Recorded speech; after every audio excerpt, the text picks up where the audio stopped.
everybody. Thank you for being here today. I recognize a lot of the faces in the audience. I'm very happy to see all of you. I just want to introduce very quickly DJ Bishop of the Bish Strong Foundation, who's going to talk a little bit. Good evening, everyone. My name is DJ Bishop, and I am president of the Bish Strong Foundation, recently established here with the help of the Community Development Clinic here at the UMASS School of Law. Before I would go on, I would like to thank clinic fellows Ali Rampey and Justin Taylor, along with clinical director Professor Lisa Lucio Owens, for their guidance and support over the last few months to really help my vision become a reality.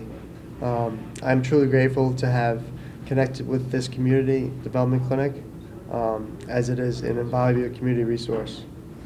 Before I introduce myself, before I introduce our guest of honor, the mayor, I'll share a little bit about myself. In May of 2016, I suffered a severe spinal cord injury from a diving accident that left me paralyzed from the chest down. And a paralyzing injury it can be very devastating, and it affects every asset of one that's affected their life every single day. But since my accident, one of the hardest things for me is my loss of my independence. Because before becoming paralyzed, I was an athlete for my whole life. Played some college ball and stuff like that. And then ever since day one of my rehab, I've given everything I have towards recovery and keeping myself healthy. Just keep going, keep that fight going. But along with the spinal cord injury, the high cost of living, especially medical living expenses, really puts a financial burden on the individual and their families. And I have been fortunate enough to have the support from my friends and family for the past almost 7 years now, that have helped fundraise me to purchase adaptive equipment and items not covered by insurance.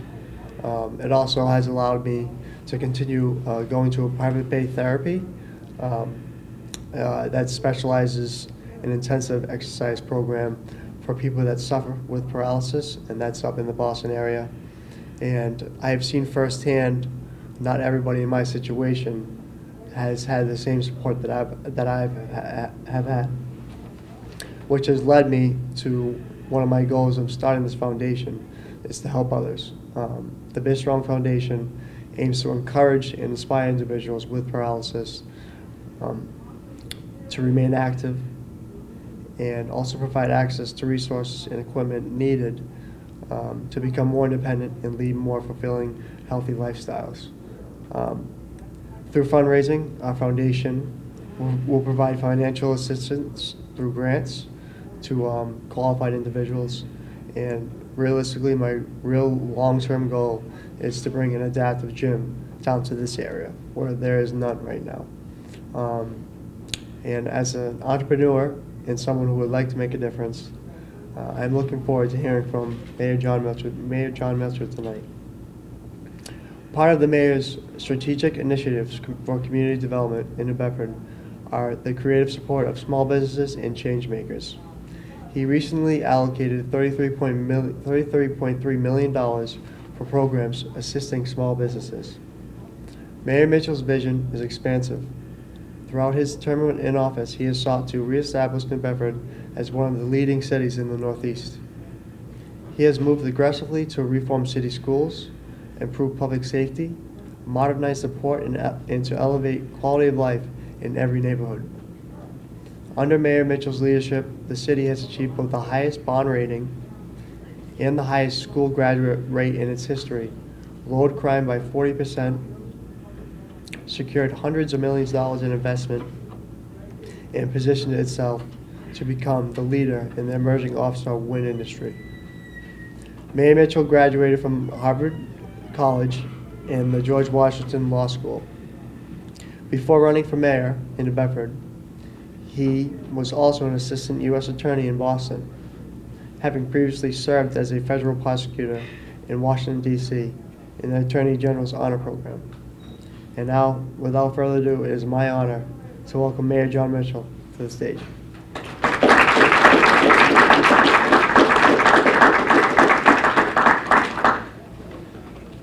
Well done.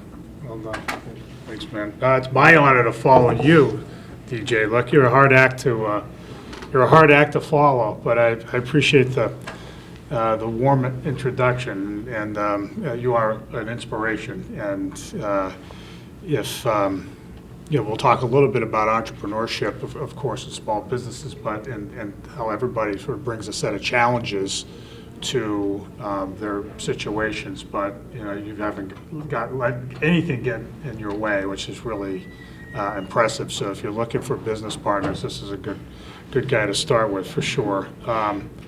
So I just wanted to say, I wanted to say thanks for the invitation. This is pretty cool. It's been a long time since I've spoken at a law school. It's been a really long time, so it's great to be back on campus. I want to thank you, Lisa, for all the work that you've done in making the clinic such a success and a big part of the regional economy. And we'll talk a little bit about that in a moment. And then Dean Eric Mitnick, who's done such a fabulous job in elevating the stature of this law school and all that it contributes to the region. I want to give a special shout out to my colleague, Derek Santos, the Executive Director of the New Bedford Economic Development Council, who I think a lot of you probably have dealt with, or not. If you haven't, you should, if you're getting into the work of small business development.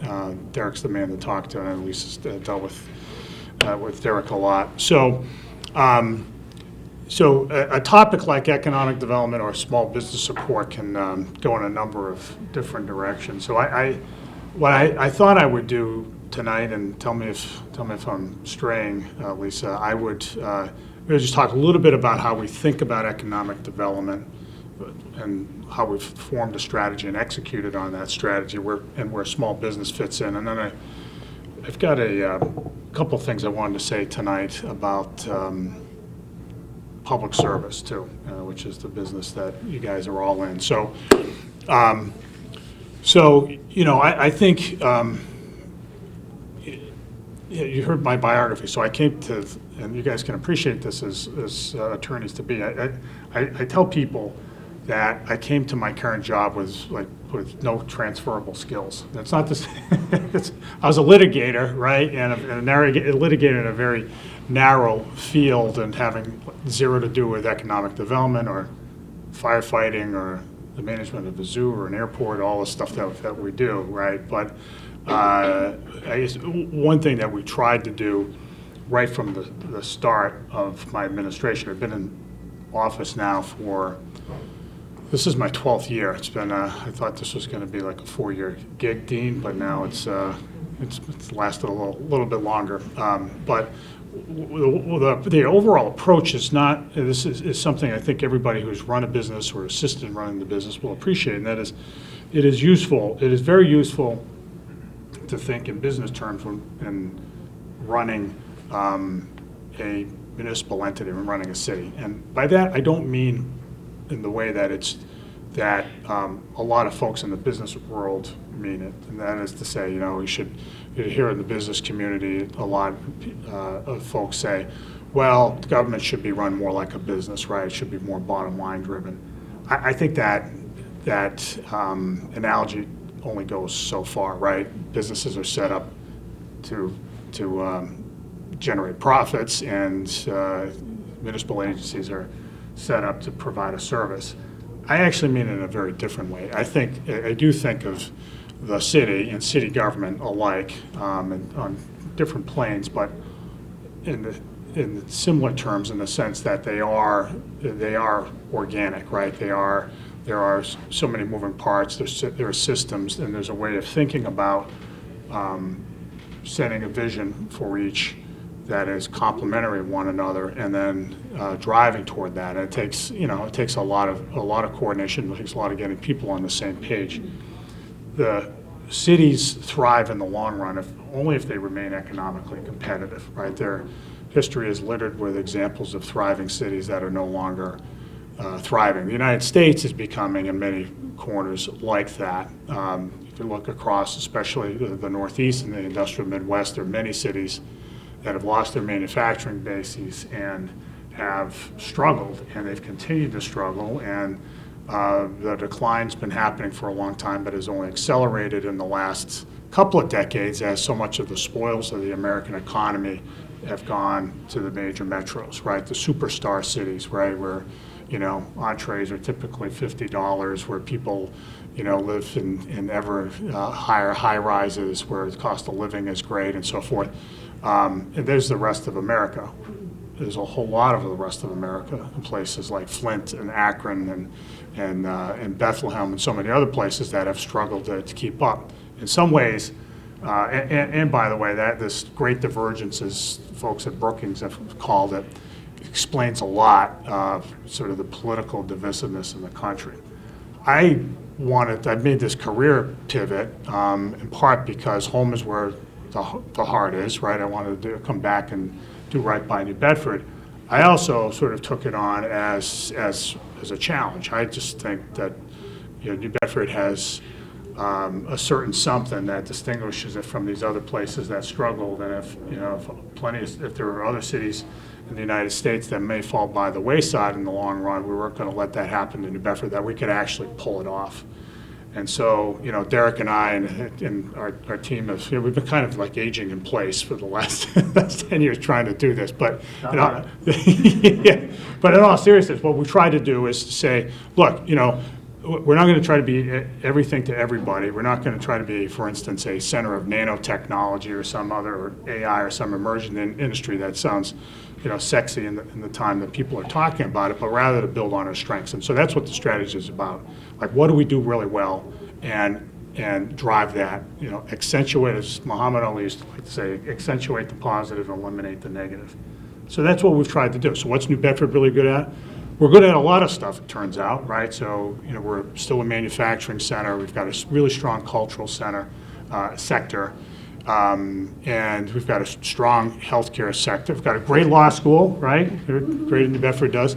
But we're also, we're especially good at what we do on the water, right? We're America's largest commercial fishing port. There is and also America's largest seafood processing base. There is a whole constellation of industries around the water that support one another. There's a strong network there, relations with higher ed, especially UMASS and others. And so that's the thing to leverage. And so that is what we've been focusing on, just driving that. We're going to be better than everybody else when it comes to maritime stuff, right? Commercial fishing, offshore wind, marine tech. Ultimately, this is going to be the place. And so that's how we've conceived of our work. So it's really about a strategy that's based on our assets.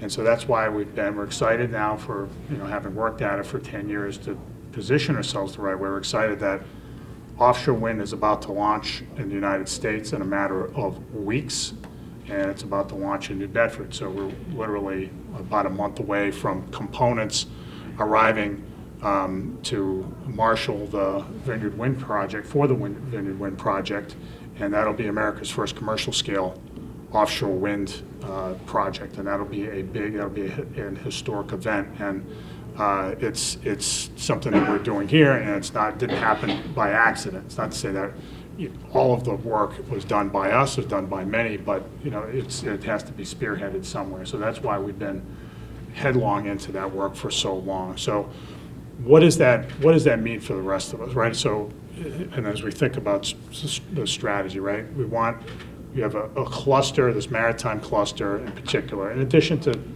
other clusters, healthcare and cultural. And so how do we ultimately achieve the goals by driving that strategy?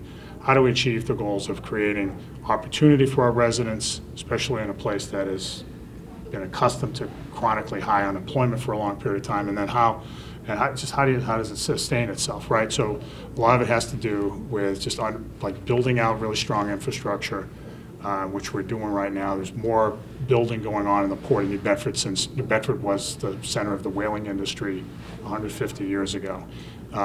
We train people. That's where, in part, where the reforms in the public school system come into place, but also the development of workforce training programs like NAWI, the the program that Bristol Community College has started for offshore wind. That's another big thing. The development of ensuring that we're promoting ourselves effectively and establishing relationships at every form of government, at every level of government, but also relationships with businesses that might come here from Europe and others. And then, as it relates to a lot of what you guys are doing, and it's not unique to offshore wind or the maritime sector, and that is to create a fertile environment for small business growth and success, right? And whether it's in the maritime sector or it's in other sectors, small businesses count for a lot. There's no successful city anywhere that lacks a fertile, a thriving small business sector. Pick your city and you'll see it. And there are glaring examples, even like New York is as expensive as New York is. New York has just a thriving, every corner of it, New York City has a thriving small business sector. And it's a great example of what small businesses can do for the vitality of a place, right? Small businesses account for most of, as all of you guys know, most of the jobs in America. They account for a whole lot of tax revenue. They account for a whole lot of goods and services that couldn't otherwise be had otherwise, right, for local residents. But they do more than that, right? They create vitality in neighborhoods. The ones that are successful become institutions in themselves. Like, so how many people here, I know, Chris, you know the answer. How many people have been to Ma's Donuts, right? You think of Ma's Donuts in the North End. Like, so people think that's an institution. I used to joke that, the people you'd see at the counter had just were sitting in the same seats since their return from the Korean War. That's like people, they're planted in place, but they also make the world's best donuts. And so that becomes a part of, like, New Bedford's identity. It becomes a part of, who we are, and adds to, as I've heard some people say, that small businesses are the cayenne pepper of city life. It's really what makes it kind of cool, right? So you need to have that in the city. The work that you guys, so that's where your work fits in, because the people who are putting these small businesses together, and whether it doesn't matter what they are, if they're restaurants or service providers, or if they're a new tech company, whatever it is, most people it all starts with an idea that people think might attract others, and that others might be willing to, once it's actualized, be willing to pay for. And but there's a whole lot in between the conception of an idea and actually making money. And there's a whole lot of structure, there's a whole lot of know-how, and it's not like people sort of come to the table, no matter how sophisticated they are, with all that in place. And so, the work that you guys do, I just think, is sort of instrumental in making that happen.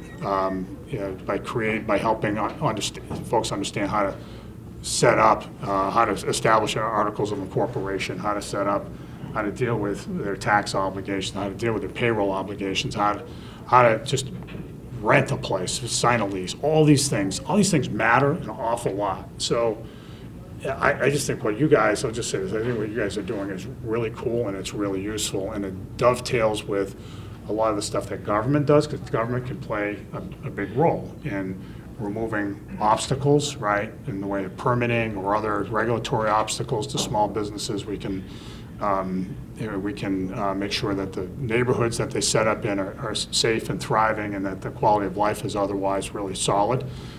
We can make sure that insofar as we have the capacity to do it, to make working capital available to programs that we've been working on now with ARPA funds that Derek conceived of, have been really useful and have gotten a lot of national attention. MB Ford and MB 100. MB Ford is a program that has facilitated the provision of working capital to businesses that have been, reeling from the pandemic, and is getting a lot of businesses across the city back on their feet. MB 100 is in effect an angel fund that helps the new businesses get rolling too. So these are all pieces of a general equation of small business success. What we've also tried to do with ARPA funds recently is to ensure that the businesses that are publicly facing, especially shops and restaurants, have the ability to dress up their place. So we did this storefront program, in which was really generous. We're giving out grants of up to $40,000 to small businesses to fix the facades of their buildings. And it's actually, of all the things that we're doing with ARPA funds, and we've got a lot of ARPA funds, it may be the most visible thing in the long run, because all of a sudden all these businesses they're looking a lot nicer now, which is kind of neat at every part of the city.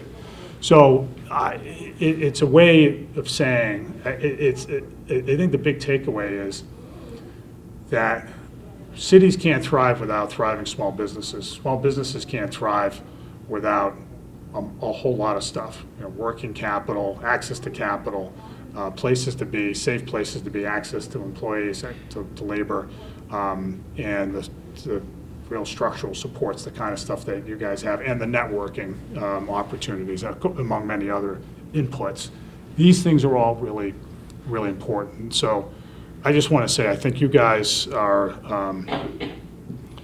what you're doing is really important, and if there's any way, Lisa and Dean, if we can be helpful in supersizing what you guys do, would be game for that conversation. But I'm just most appreciative of everything that everyone here is doing. And you see it over the years as cities evolve, and if they have the right structures in place for small businesses to take off, it can make all the difference in the world. I look at, I suspect most people here are familiar with the Acushnet Avenue and the North End and how things have turned over there. My grandmother and her sister were both ethnically Polish, right? They opened up a seamstress shop on the avenue, and at the time, this is like 50 years ago or so, there were half a dozen Polish businesses. Well, you won't find any more Polish businesses there, but you'll see that, of course, back then there were lots of French-owned businesses, ethnically French businesses, and Portuguese, Greek, and now it's more Portuguese still for many of the business, but more Guatemalan and Honduran and Dominican and Puerto Rican, and that's all. And we're trying to get some of our Afghan refugees to open up businesses on the app as well, to add a little, still more spice. But the point only is, it's this constant churning and evolution that is inevitable. It will happen if we're doing the right things, the right kind of, applying the right kind of support in the right setting. And that's a pretty cool thing, because it gives opportunity for every new set of immigrants, for every new set of ambitious young folks who want to make their way on their own.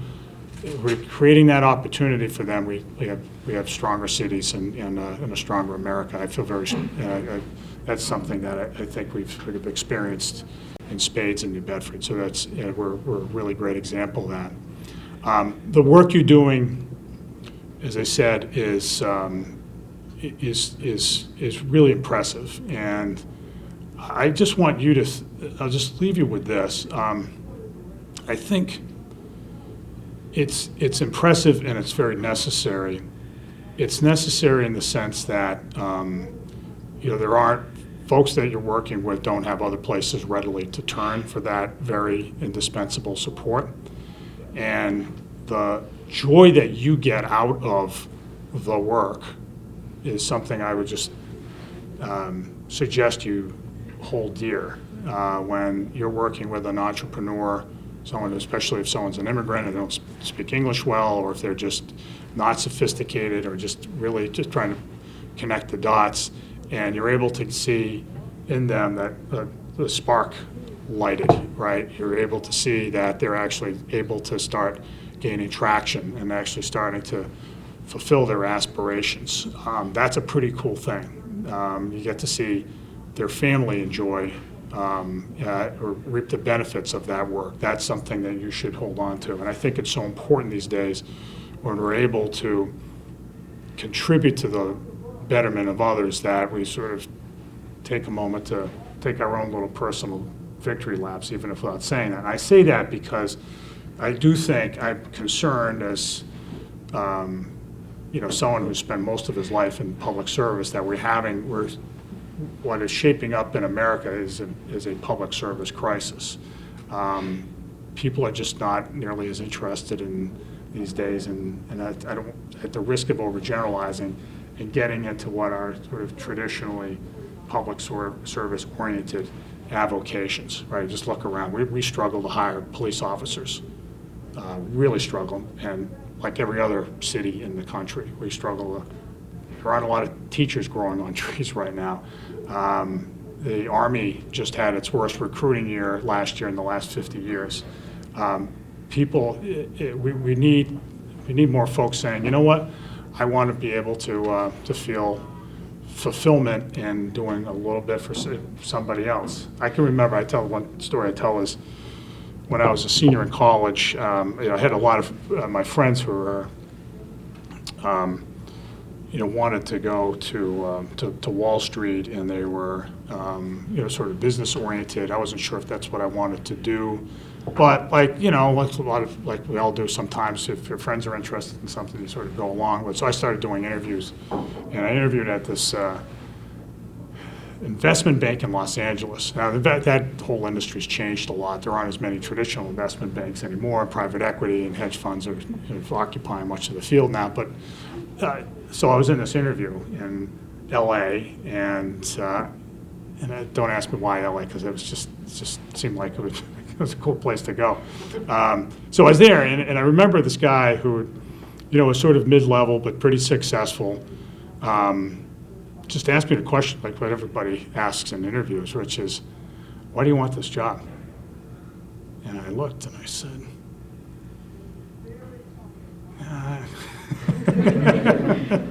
So with a reaction like that, I didn't get that job, but I did gain a little bit of insight into like what I wanted to do, right? And so I felt it was a little more clear-headed after that about, at least for me, what I think is fulfilling, and that is being able to get up in the morning and to do something that's pretty good for somebody else, and to say, to feel like even by extension we've done something better, done something to make society a little bit better.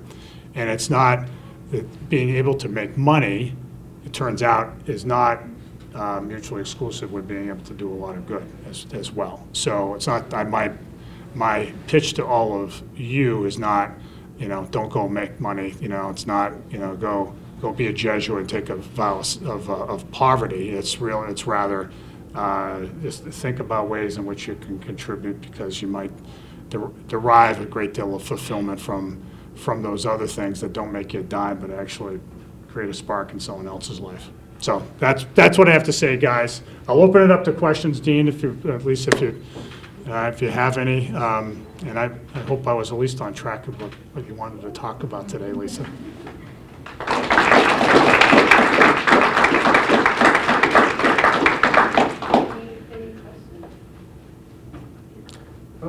So, what surprised you the most when you became the mayor, in terms of, what surprised you that you didn't think you'd be doing, but you ended up doing?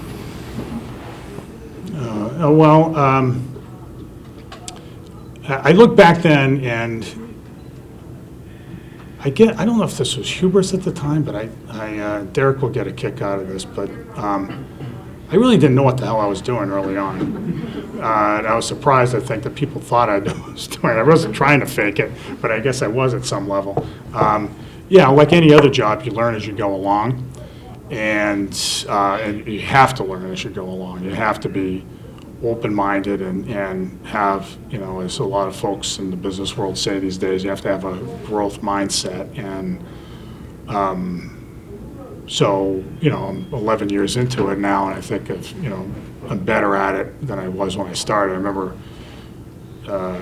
toward the end of his term, President Obama was asked, so what do you do better now than when you started? And he said, and I think this was a good turn of phrase, he said, I can see around corners now.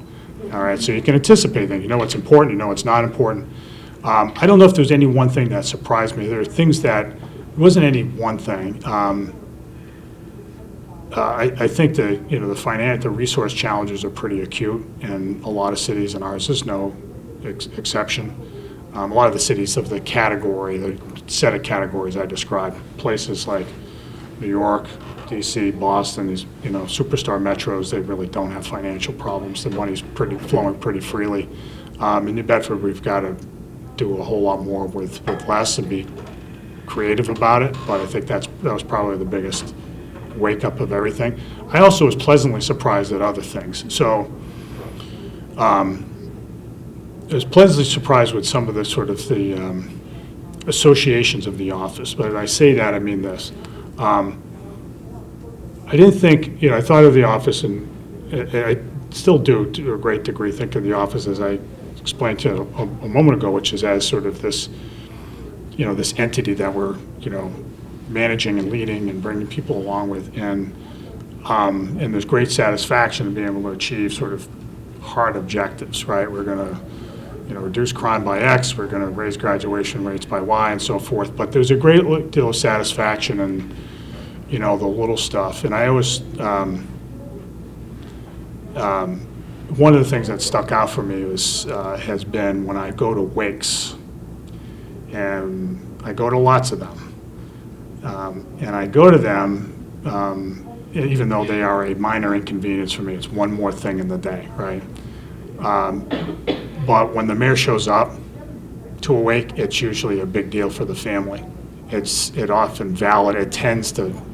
received as a validation of their loved ones, the decedent's life, and so that's a pretty cool thing. In fact, I will tell you, yesterday I went to a wake, and this is the first time I've ever seen this. There was a couple, a couple being waked. They'd been married for 73 years, Mr. and Mrs. Coder, and lived in the North End. They'd actually campaigned for me and held signs and the whole thing, right?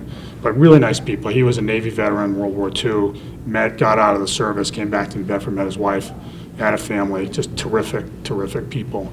And so I went to the family and I just, just expressed my condolences as one does. And I walked away and I went over to, the exit in the back. This is at Saunders Funeral Home, if you're familiar with that.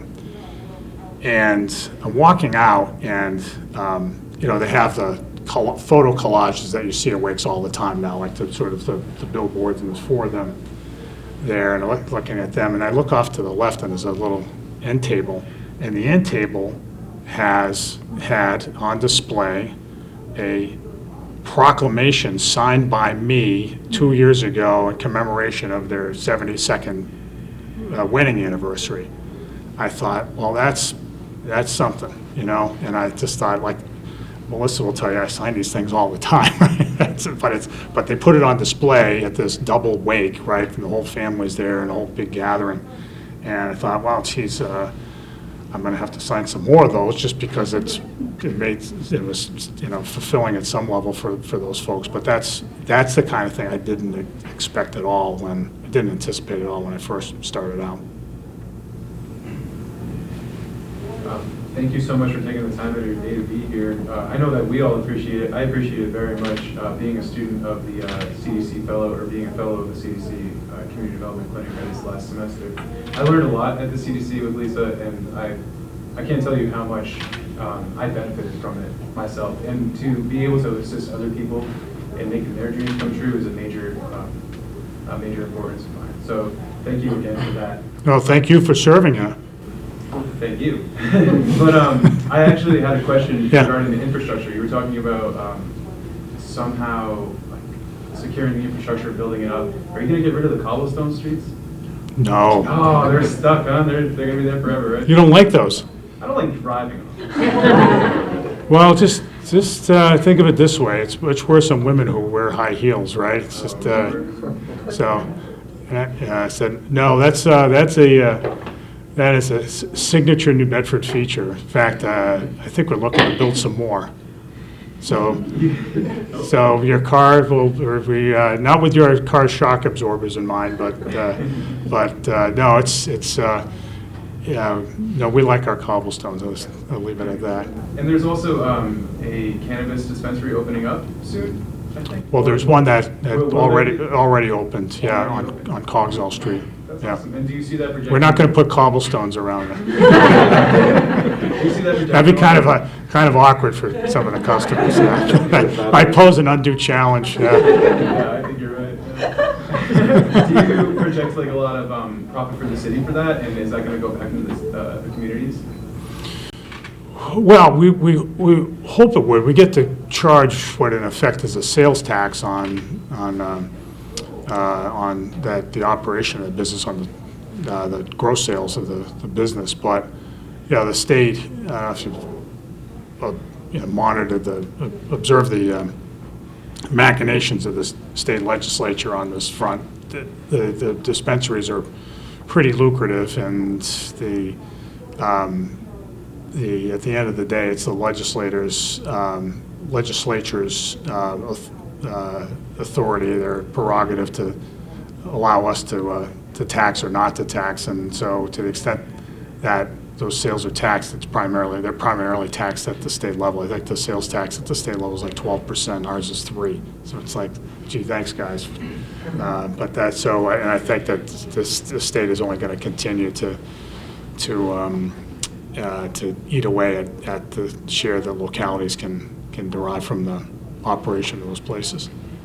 But yeah, there's one opening. There are others that are in the city that are at different points in the licensing process. Thank you. Hey, Chris. Jumping off of that last question, so I was wondering if you could talk about the aesthetics of the city, right, and making it beautiful city, and its connection to the economic growth of that city.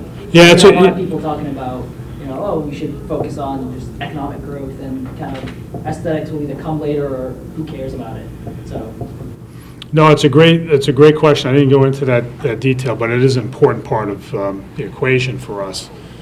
So people tend to like to live in cities and invest in cities and spend time in cities where they feel comfortable, right? Or they feel safe and things are orderly, right? Or the place looks cared for, and a place where, because of great design standards over time and great well-designed contributions to the built environment, are places that are kind of cool to look at, right? And the cities that get it right, I think add a lot to their own vitality just by doing that. So we've sought to do really two things: to get rid of the messes, and also to insist on as great of design as practicable, right? There are affordability limits to how far at least the private sector can go, but what we've tried to do is to insist on making the place look great. So we have worked really hard on the details, on all the subconscious cues of disorder, right? So trash, and the sweeping of streets, and sign clutter, chain link fences where they're not necessary. Like, so if you hear about disappearing chain link fences in New Bedford, I always blame it on some kids somewhere, but they're just vanishing, right? Because it's an industrial look. And graffiti. I mean, in New Bedford, you got to go looking for graffiti to find it. We're compulsive about removing graffiti, and for all of you existing lawyers and about to be lawyers in the room, yes, we even go on private property and remove it unless we're told don't go on my private property, which is a little, a stretch of our, legal authority. But we do that because whether graffiti's on public property or private property, it's the blight's still the same in the surroundings. So I think that's really important, and then also insisting on great design for projects that are built in the city. So through permitting processes, as well as just a general insistence that we do our best to design buildings well, to design parks and other public spaces well, has gone a long way. We have, there is a real, one of the things that we've been really sensitive about, that your point about the appearance, the city's appearance goes to, is the city's overall brand, right? So if you're an older industrial city in America, and this is true of New Bedford, it's true of other cities in New England and other places, you're kind of burdened with the stigma of being gritty and post-industrial and struggling and all that. And there are ways to address that don't necessarily include a multi-million-dollar PR campaign, and that is you exceed expectations you try to exceed the expectations everybody sets foot in the place, right? So people come to New Bedford and say, wow, I didn't know it was this nice. Like, they expect dirt, they expect grit, and so we're really compulsive about eliminating all the ugliness, right? And that goes a long way to just changing people's impressions. It's all subconscious, but eventually the word spreads, and I think the word has been spreading about New Bedford. At least I'd like to think so over the last several years, because we've done like the hard, granular work of getting the place looking a lot better. Just want to say hi to Dean Quinn. He missed the good parts. Anybody else? Yes, sir. Thank you so much for being here. And also, I really found your remarks about public service so trenchant and important to make, and you did it eloquently, so thank you for that. I wanted to ask you kind of a little bit of a policy type question. Yeah. You mentioned offshore wind. Yep.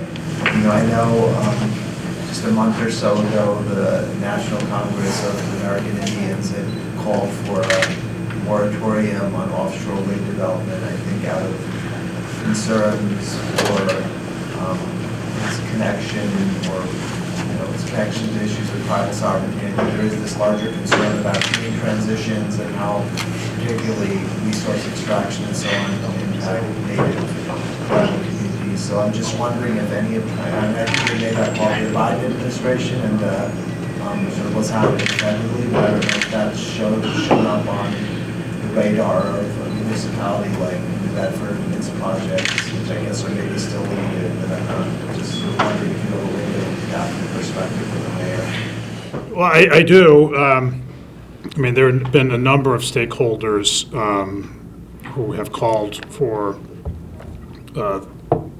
on the federal government to hit the brakes on the development of the offshore wind industry. And so the folks that you mentioned are one. There are others. There are a number of environmental groups who are concerned, and the concerns are legitimate. I'm not dismissing them outright, but there have been lots of them, right? So folks who are concerned about the vitality of the right whale population, well, not just in the Northeast, but everywhere, because there aren't that many, and they're pretty much in the eastern seaboard. And then obviously here, commercial fishing, right? And that's kind of where New Bedford is, where those two sets of interest intersect more than anywhere else. We're the biggest commercial fishing port, but we're also in the country, but we're also trying to launch the offshore wind industry. And there are conflicts. The conflicts include those in the port in terms of just the overall congestion and in particular in the port, but more so out at sea.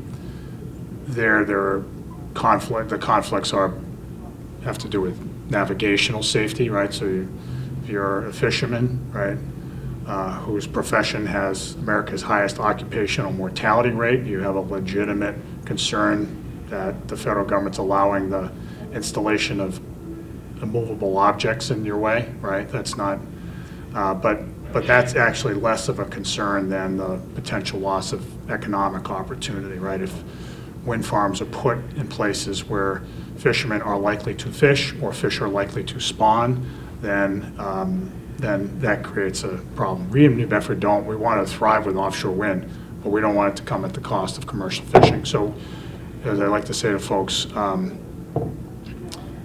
those matters, I have put myself in the loneliest place in American politics these days, which is right in the middle.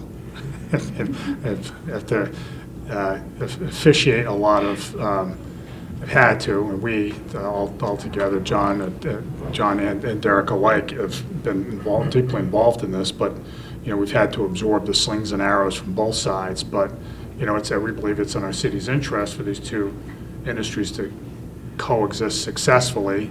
There's misunderstanding in both directions, I would say, especially on the part of the offshore wind industry, which is accustomed to a very, very different fishing industry in Northern Europe than the one here. Here, fishing is much more complex. The industry writ large is far larger, and so that's taken the offshore wind industry a whole lot of time and effort to figure out, and we've had to help them with that.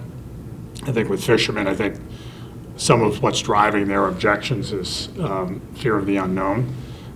It's brand new to the United States. There are over 5,000 turbines spinning in the North Sea in Europe, and there are a total of 7 in U.S. water, so it's all about the change.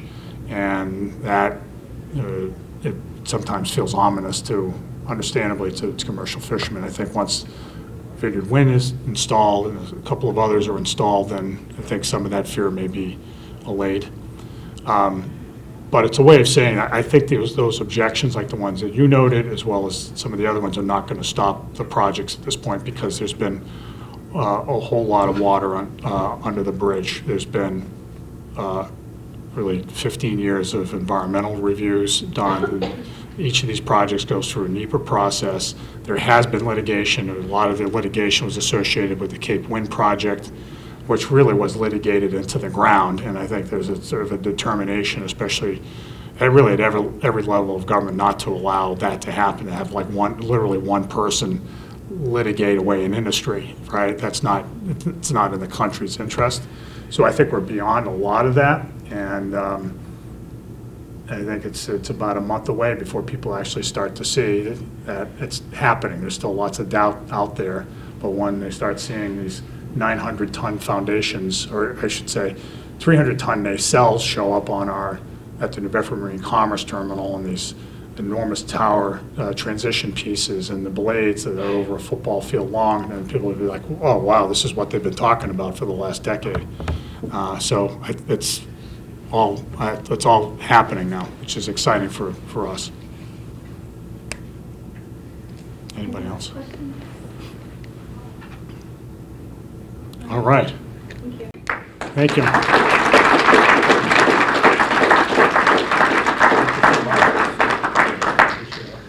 All right. Well, that concludes our community development lecture. I hope everyone will join us downstairs in the lobby for a reception. Okay. Thank you.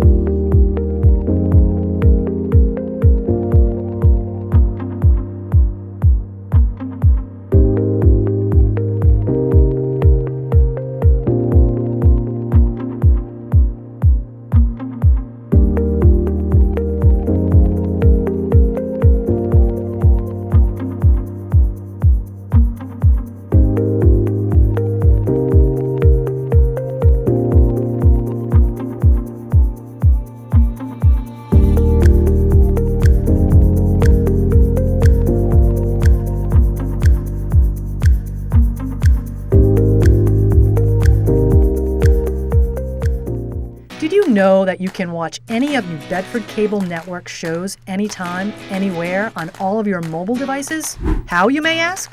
Just log on to nbcablenetwork.com and bam! You have all 3 channels at your fingertips: public, educational, and government access.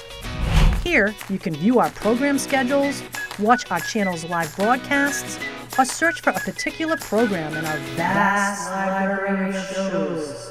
Last year alone, New Bedford Cable Network produced over 500 shows, and nearly all of them are available online at nbcablenetwork.com. Not only can you stay up to date with what's happening in your local government and schools, but also dive into some of New Bedford Cable Network's original award-winning programs.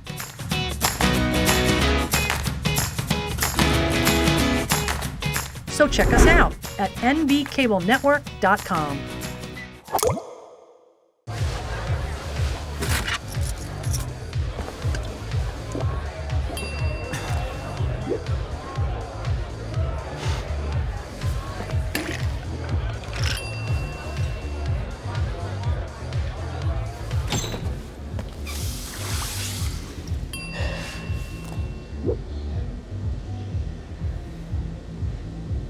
If you need to do something to feel okay to drive, you're not okay to drive. Don't drive buzzed. When I never graduated from high school, I realized I wanted to go back to school because I didn't want to work these back-breaking jobs the rest of my life. With the help of my father and having my son, that was all the motivation that I needed to come back to school.